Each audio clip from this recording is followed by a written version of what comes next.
پردہ نہیں کر سکتی ہے۔ پردہ کا مطلب یہ نہیں ہے کہ وہ جو حجاب ہے وہ شرعی حجاب اس کو ختم کر دے، مطلب یہ کہ پوری طرح جو ڈھکا ہونا، ڈھک کے جو انسان نکلتا ہے اس سے تھوڑا فری ہو کے رہ سکتی ہے۔ اس کے بعد اللہ تعالیٰ نے کہا کہ جو لوگ غیر شادی شدہ ہیں ان کی شادی کرا دو، وَأَنكِحُوا الْأَيَامَ مِنكُمْ وَالصَّالِحِينَ مِنْ عِبَادِكُمْ۔ اور اس کے بعد کہا کہ اگر اللہ تعالیٰ کی طرف سے انہیں نعمت نہیں ملی ہے، مثال کے طور پر وہ فقیر ہے، تو اللہ تعالیٰ کہتا ہے کہ وہ لوگ شادی نہ کریں، بلکہ وہ اس استطاعت کو پیدا کریں اپنے اندر کہ وہ شادی کر سکیں۔ یعنی کوئی فقیر ہے استطاعت نہیں رکھتا ہے، شادی کر لیا، یہ سے ممانعت ہے۔ اللہ تعالیٰ نے کہا کہ وہ کیا کرے گا؟ انتظار کرے گا، وَلْيَسْتَعْفِفِ الَّذِينَ لَا يَجِدُونَ نِكَاحًا حَتَّى يُغْنِيَهُمُ اللَّهُ مِنْ فَضْلِهِ۔ یعنی وہ اس وقت تک انتظار کرے گا جب تک کہ وہ اپنے آپ کو قابل نہ بنا لے، یعنی مہر دینے کی استطاعت نہ ہو جائے، بیوی پہ خرچ کرنے کی استطاعت نہ ہو جائے۔ ایسا نہیں ہے کہ شادی کر لیا اور پھر بھیک مانگنا شروع کر دیا، بلکہ اپنے اندر استطاعت پیدا کرے، اور اگر استطاعت نہیں ہے تو پھر وہ انتظار کرے، یہ قرآن کہتا ہے۔ اس کے بعد اللہ تعالیٰ نے اس آیت کا تذکرہ کیا، ایک کافر تھا، اس کی 2 لونڈیاں تھیں جن کو وہ مجبور کرتا تھا کہ تم زنا کرو، اور زنا کی کمائی کھاتا تھا وہ۔ مسیکہ اور معاذہ نام کی 2 لونڈیاں تھیں جن کو وہ کہتا تھا کہ تم زنا کرو۔ آج بھی بہت سارے کیا کہتے ہیں جن کو دیوس لوگ بہت سارے ہیں جو کیا کہتے ہیں کہ لڑکیوں کو رکھتے ہیں، لڑکیوں کو خریدتے ہیں اور ان کو اجرت پہ لگاتے ہیں اور ان کی کمائی کھاتے ہیں۔ کتنی خبیث کمائی ہے یہ، کتنی گندی کمائی ہے۔ ایسی کمائی کے اس رزق سے موت اچھی جس رزق سے آتی ہو پرواز میں کوتاہی۔ یہ رزق بنا کھائے پیے مر جانا، چلو بھر پانی میں مر جانا اس شخص کے لیے بہتر ہے جو شخص اتنا بڑا دیوس ہو اور اتنا بے غیرت ہو۔ تو ایسا ایک شخص تھا، تو اس کے بارے میں اللہ تعالیٰ نے کہا کہ وَلَا تُكْرِهُ فَتَيَاتِكُمْ عَلَى الْبِغَاءِ۔ اس کے بعد اللہ تعالیٰ نے آپ جیسے لوگوں کا تذکرہ کیا، آپ جیسے لوگوں کا تذکرہ کر کے کہا رجال لا تلہیہم تجارت ولا بیع عن ذکر اللہ واقام الصلاۃ وایتاء الزکاۃ ویخافون یوما تتقلب فیہ القلوب والابصار۔ یہ ہیں آپ لوگ، انشاءاللہ بولیے انشاءاللہ آپ لوگ اس میں شامل ہوں گے۔ اللہ تعالیٰ ایسے لوگوں کی تعریف کرتا ہے کہ ایسے لوگ فی بیوتن، اس سے پہلے آیت بھی جو ہے وہ بھی آپ لوگوں کی تعریف میں ہے کہ جو لوگ فی بیوتن اذن اللہ ان ترفع ویذکر فیہا اسمہ یسبح لہ فیہا بالغدو والآصال، یعنی مساجد میں صبح شام اللہ کی عبادت ہوتی ہے۔ کون لوگ کرتے ہیں؟ رجال، ایسے لوگ جن کو ان کی تجارت دھوکے میں نہیں رکھتی، غافل نہیں کرتی، یعنی تجارت ہے، تجارت کی وجہ سے وہ اللہ کی مسجد کو نہیں چھوڑتے۔ لا تلہیہم تجارہ ولا بیع و شرع، اللہ کے ذکر سے، نماز کو قائم کرنے سے، زکوٰۃ دینے سے، یہ لوگ ان لوگوں کو ان کی تجارت، ان کا بیع و شرع، یہ چیزیں غافل نہیں کرتی ہیں۔ ایسے لوگ ہیں کیا کرتے ہیں؟ یخافون یوما تتقلب فیہ الابصار، یعنی قیامت کے روز سے یہ لوگ ڈرتے ہیں جس دن نگاہیں پلٹ جائیں گی، یعنی ایسے دن کے ڈر سے یہ لوگ کیا کرتے ہیں؟ ان کی تجارت تھوڑی دیر بند رہے، بند کر کے چلے آتے ہیں نماز پڑھنے۔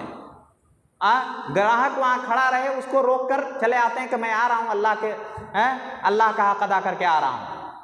تو ایسے لوگوں کی اللہ نے تعریف کی ہے کہ یہ لوگ اس دن سے ڈرتے ہیں جس دن نگاہیں پلٹ جائیں گی، یعنی آنکھیں پتھریلی ہو جائیں گی۔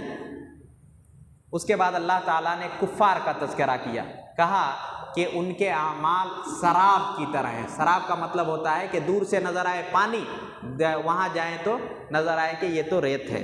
تو ایسے اعمال کا آخرت میں کوئی فائدہ نہیں ہوتا ہے۔ اللہ تعالیٰ نے کہا کہ 3 وقت اگر کسی کے کمرے میں داخل ہو رہے ہو تو اجازت لو، جیسے فجر سے پہلے، عشاء کے بعد اور ظہر کے بعد اگر کسی کے روم میں داخل ہو رہے ہو، یعنی اپنے گھر میں ہی، اپنے گھر میں بھی کسی کے روم میں جا رہے ہیں تو یہ 3 اوقات میں آپ اجازت لے کر جائیں گے۔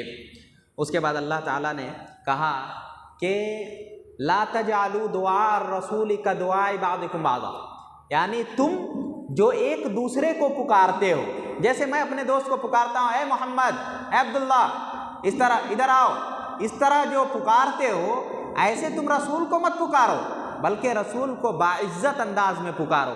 یہ ایک مفہوم ہے۔